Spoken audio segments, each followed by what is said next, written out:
Radio Menopause. Lifestyle, health, nutrition.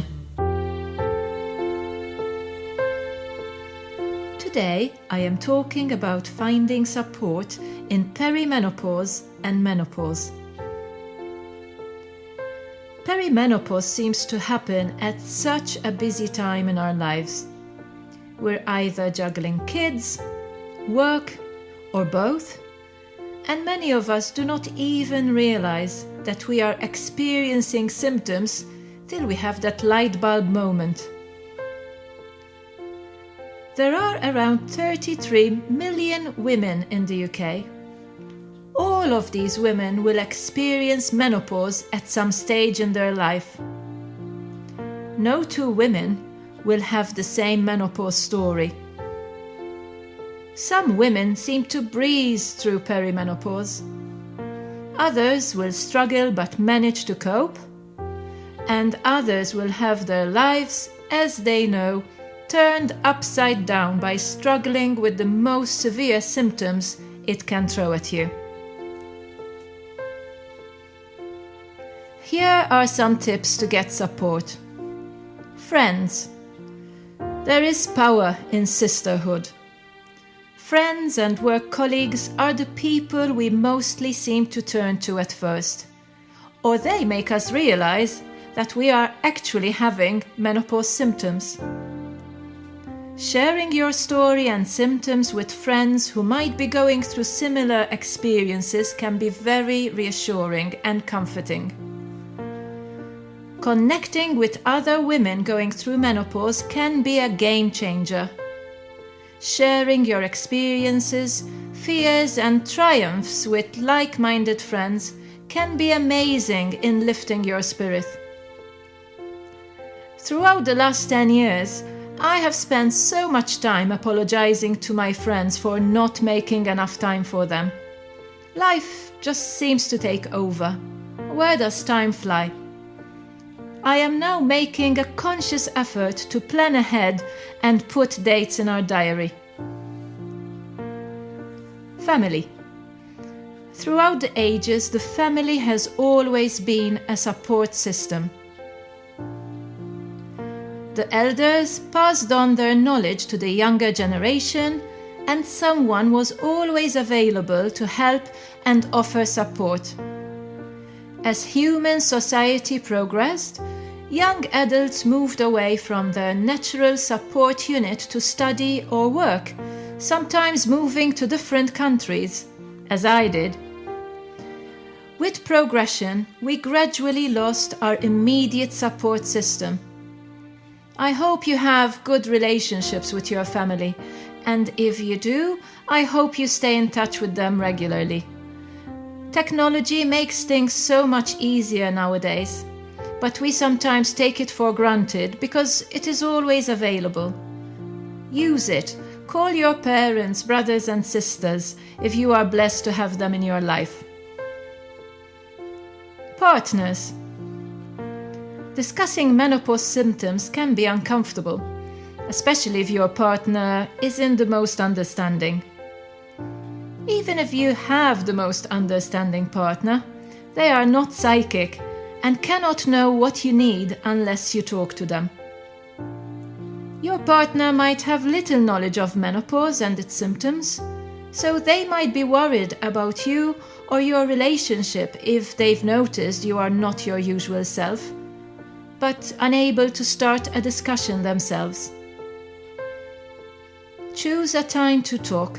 Some women find it easier to write down their feelings in a letter or a card. Your menopause journey directly affects your partner, so involving them will make your journey easier. If your partner, unfortunately, does not want to engage, it is important to realize that we cannot force a person's behavior to change. If you find yourself starting to build resentment towards your partner, or feel you're a bit stuck in the situation, I encourage you to seek support from a healthcare professional or click the link for support therapies. Seek professional help. If you think you're in perimenopause or menopause, even if you are not struggling, speak to your doctor, nurse, or pharmacist to discuss your symptoms and your options. Although social media has amazingly raised awareness, most of these accounts are not managed by healthcare professionals. Check in with your healthcare professional at least once a year if what you are doing is working for you, or more often if you are struggling with symptoms or feel that your medication is not doing the job. As a healthcare professional, I can assure you that it is entirely normal that medications have to be tweaked now and again, especially as hormone levels change throughout perimenopause and menopause. If your menopause is more complex than what most women are experiencing, your doctor can refer you to an NHS menopause clinic. It's also good to know that you can refer to Talking Therapies in the UK if you are registered with a general practitioner. There are different types of talking therapies, but they all involve working with a trained therapist who will help you understand and teach you coping mechanisms to deal with your issues. You can do so by filling out an online form, and someone will be in touch to ask you about your problems. Face-to-face support. We have just teamed up with the Menopause Cafe charity to start running a cafe in Hoylake, Wirral. At menopause cafes, people gather to eat cake, drink tea, and discuss menopause. Cafes are open for all, regardless of gender and age, to offer a safe and confidential space, with no intention of leading people to any conclusion, product, or course of action. There are many cafes taking place all over the UK and even abroad. We've attached a link to the website below. Online support.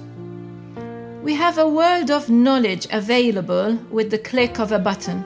Still, it's important to check the source of this information and the difference between health or medical information and people expressing their views and experiences.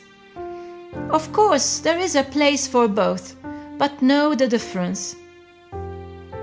We have attached a link to the NHS Menopause Help and Support page, which includes various videos and links to different charities that can help you. Last but not least, the importance of self-support. It all starts with you. Embrace self-compassion and self-care. Stop putting pressure on yourself. You do not need to be perfect. You do not need to do everything for everybody to be a good partner or parent. Take a moment to pause, breathe, and appreciate yourself. Menopause is not a sign of weakness. Self-care is not a luxury or selfishness. When you look after yourself, everybody around you wins. Self-care does not have to be expensive. Here is a list of ideas I found online. Aim for 8 hours of sleep at night. Go for a walk in nature. Write a journal to express your feelings, including good things that have happened to you too. Cook or eat a nutrient-rich meal. Think of food as fuel. Meditate or sit quietly with your eyes closed, listening to soothing music. Listen to a podcast. Watch a film that you like. Connect with friends. Plan your self-care activities in advance. Learn to say no. Declutter your bedroom and living spaces. Have a relaxing bath. End your shower by switching to cold for 30 seconds. It stimulates endorphins, the feel-good hormones. Pamper your hands and feet, or moisturize after a shower or bath for a few minutes. Now and again, focus on your breathing and take deeper, longer breaths. Treat yourself to a facial at home or in a skin clinic. Plan a date with your partner. Discover a new hobby or make time to read. Treat yourself to flowers. And remember, sometimes it's just great to do nothing.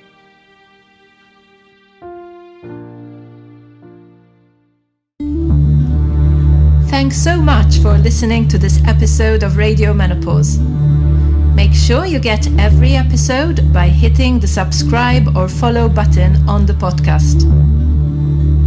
I will see you here next time. Goodbye.